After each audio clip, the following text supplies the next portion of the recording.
Hi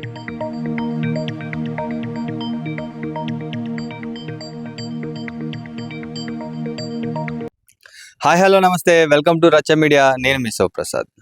దాయాదుల మధ్య భారత్ పాకిస్తాన్ మధ్య Asia cup final అయితే ఈరోజు రాత్రి జరగనుంది.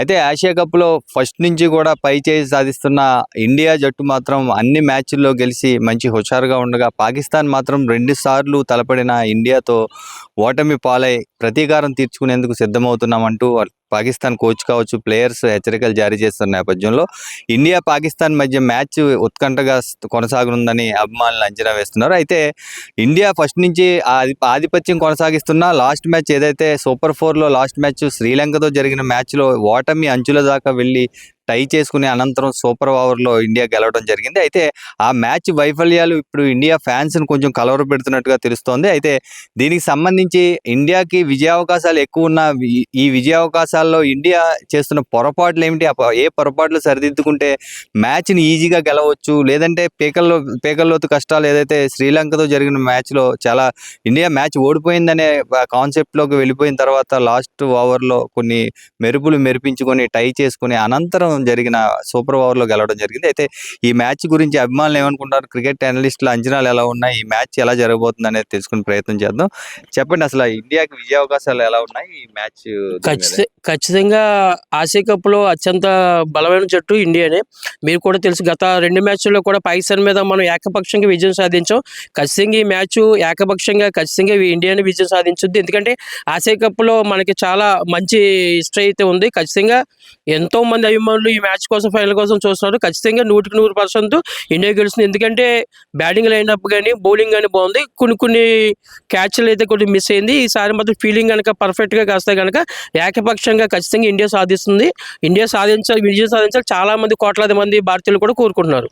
అయితే ఇప్పుడు ఖచ్చితంగా మీరు చెప్పింది ఇండియా పై చేయి సాధించడం వరకు కరెక్టే, కానీ వ్యక్తిగతంగా చూసుకుంటే ప్లేయర్ల పెర్ఫార్మెన్స్ విషయంలో చూసుకుంటే ఒక అభిషేక్ శర్మను మినహాయిస్తే మిగతా వాళ్ళ పెర్ఫార్మెన్స్ బాగాలేదు. అలాగే India world top most bowler బుమ్రాన్ టార్గెట్ చేసి 2 మ్యాచ్లో కూడా పాకిస్తాన్ 40 రన్స్ పైకి కొట్టడం జరిగింది. ఈ 2 విషయాలు ఎలా చూస్తారు? ఖచ్చితంగా అభిషేక్ శర్మ అయితే కనుక మంచి ఫామ్లో ఉన్నాడు. అలాగే తనతో పాటు ఇంకా లోయర్ ఆర్డర్ బ్యాటింగ్ ఇప్పుడు దాకా అయితే బ్యాటింగ్ అవకాశాలు రాలేదు కాబట్టి మీరు అందరికీ అభిషేక్ శర్మ మాత్రమే కనిపిస్తున్నాడు. కానీ ఖచ్చితంగా ఎందుకంటే సూర్యకుమార్ యాదవ్ కానీ అలా మంచి బ్యాటింగ్ లైనప్ ఉంది. సూర్యకుమార్ అలాగే హార్దిక్ పాండ్యా కానీ చాలా మంచి బ్యాటింగ్ ఉంది. అలాగే అక్షర్ పటేల్ కూడా లోయర్ ఆర్డర్లో బాగా ఆడగలడు. మీరు బుమ్రా అన్నారు కానీ ఫైనల్ మ్యాచ్లో ఖచ్చితంగా బుమ్రా మాత్రం మ్యాచ్ విన్నర్ అవుతాడు. గత 2 మ్యాచ్లు ఏదైతే ఇంకా వార్మప్ మ్యాచ్ కానీ లేదంటే కనుక రౌండ్ మ్యాచ్ కానీ గ్రూప్ 4లో కానీ పాకిస్తాన్ బుమ్రా మీద పై చేయి సాధించినా కానీ ఫైనల్ మాత్రం ఖచ్చితంగా బుమ్రా అత్యంత సీనియర్ బౌలర్, ఇండియాలోనే కాదు ప్రపంచంలోనే మంచి మేటి బౌలర్. ఖచ్చితంగా ఈ మ్యాచ్ బుమ్రాతోనే మ్యాచ్ ఫినిష్ అవుతుందని మేమైతే అనుకుంటున్నాం. కెప్టెన్గా మామూలుగా జట్టు విజయాల్లో నెంబర్ 1గా ఉన్న కెప్టెన్గా సూర్యకుమార్ యాదవ్ బ్యాటింగ్లో విఫలం అవడం ఎంతవరకు టీంకి కలిసిరాని అంశంగా ఉంది? అలాగే సూర్యకుమార్ యాదవ్ పర్ఫార్మెన్స్ ఎలా ఉండబోతుంది? ఖచ్చితంగా ఫైనల్ మ్యాచ్లు వేరు, గ్రూప్ మ్యాచ్లు వేరు. మీరు అనుకున్నట్టుగా శ్రీలంక మీద మ్యాచ్ అయితే కనుక పూర్తిగా ఎందుకంటే కింద టీంకి ఇచ్చారు అవకాశం. ఎందుకంటే ఆ మ్యాచ్ గెలిచినా ఓడిపోయినా ఎటువంటి ప్రభావం చూపించదు కాబట్టి ఆల్రెడీ ఫైనల్కి వెళ్ళాం కాబట్టి మనం కూడా రిజర్వ్ బెంచ్కి అవకాశం ఇచ్చాం. ఈ మ్యాచ్ మాత్రం ఖచ్చితంగా సూర్యకుమార్ యాదవ్ కానీ అలాగే కనుక మీద టాప్ ఆర్డర్లో సుమన్ గిల్ కానీ అలాగే కనుక ఏదైనా అభిషేక్ శర్మ కానీ కూడా ఖచ్చితంగా పెర్ఫార్మెన్స్ చేస్తారు. 2-3 బ్యాట్స్మెన్లు ఒక 30-40 రన్స్ కొట్టినా చాలు. ఎందుకంటే లోయర్ ఆర్డర్లో ఎందుకంటే అక్షర్ పటేల్ కానీ హార్దిక్ పాండ్యా కానీ కూడా మంచిగా ఆడే బ్యాట్స్మెన్లు ఉన్నారు. ఖచ్చితంగా ఈ మ్యాచ్ ఏకపక్షంగా బ్యాటింగ్లో కానీ బౌలింగ్లో కానీ కూడా ఇండియానే పై చేయి. కొద్దిగా ఫీల్డింగ్ మాత్రం ఒకటి సరి చేసుకుంటే ఖచ్చితంగా ఏకపక్షంగా ఇండియానే గెలుస్తుంది.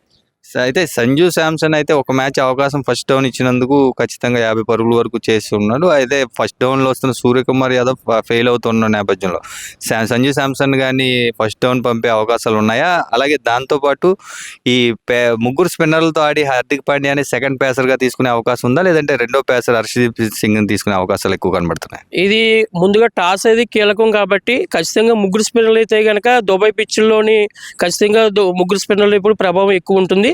అలాగే మీరు అన్నట్టుగా సంజు శాంసన్ బాగానే ఆడతాడు, మొన్న కూడా మ్యాచ్ నిరూపించుకున్నాడు, 30 రన్స్ పైన కొట్టాడు.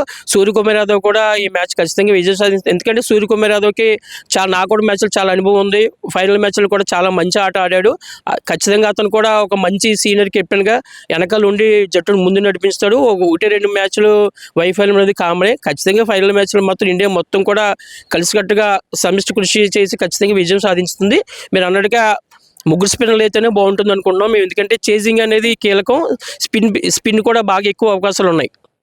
అది ఏదైతే క్రికెట్ అనలిస్టులు కానీ అభిమానులు చెప్తున్నమాట, ఇండియా ఖచ్చితంగా ఆసియా కప్ను తీసుకురావడం ఖాయమని. అయితే శ్రీలంకతో జరిగిన మ్యాచ్లో ఫీల్డింగ్ లోపాలు కొద్దిగా బాధించాయని, అది కరెక్ట్ చేసుకుంటే మాత్రం చాలా ఈజీగా మ్యాచ్ వినే అవకాశాలు ఉందని చెప్తున్నమాట. చూస్తూనే ఉండండి మీ అభిమాన్ ఛానల్ రచ్చ మీడియా.